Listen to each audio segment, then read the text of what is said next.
আর এরই মধ্যে চীনের ঋণের জালে পাকিস্তান ইসলামাবাদকে নতুন শর্তে বড় রিং বেজিংয়ের। পাকিস্তানের কাতর আবেদনে অবশেষে সাড়া চীনের। $370 কোটি ঋণ মঞ্জুর করল বেজিং। বাজারের সুদে ইসলামাবাদকে ঋণ দিচ্ছে চীন। এবার ঋণের অর্থ মিলবে শুধু চীনের মুদ্রায়। অতীতে মার্কিন মুদ্রা ডলারের ঋণ দিত চীন।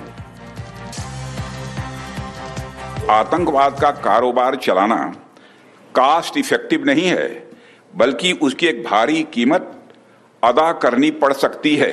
इसका अंदाजा, इसका अनुमान आज पाकिस्तान को हो चुका है।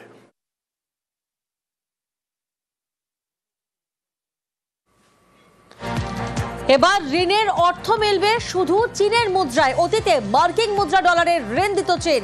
আমরা কথা বলেছিলাম আন্তর্জাতিক সম্পর্ক বিশেষজ্ঞ রাজাধর চক্রবর্তীর সঙ্গে। কি বলছেন উনি শোনাবো আপনাদের।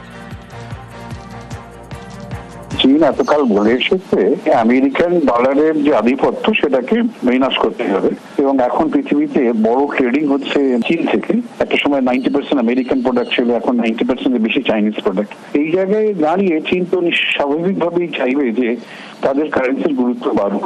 এখন পাকিস্তান যে সমস্ত জিনিস কেনে তার অধিকাংশই চীনের থেকে কেনে। এনএনবি থেকে চাইনিজ ওয়ান যেটাকে আমরা বলি, সেখান থেকে যদি ওদের পয়সা দেয় ওরা চীন থেকে জিনিস কিনে। চাইনিজ ওয়ান সারা পৃথিবীতেই অ্যাকসেপ্টেড। আধিপত্য বিস্তারে আরেকটা নতুন চেষ্টা, মার্কিন ডলারকে খতম করবো, আমার কারেন্সিটাকে সারা বিশ্বে জনপ্রিয় করার চেষ্টা করবো। সুতরাং এটা তো চায়না বিশ্ব দখলের চেষ্টা তো নিঃসন্দেহে।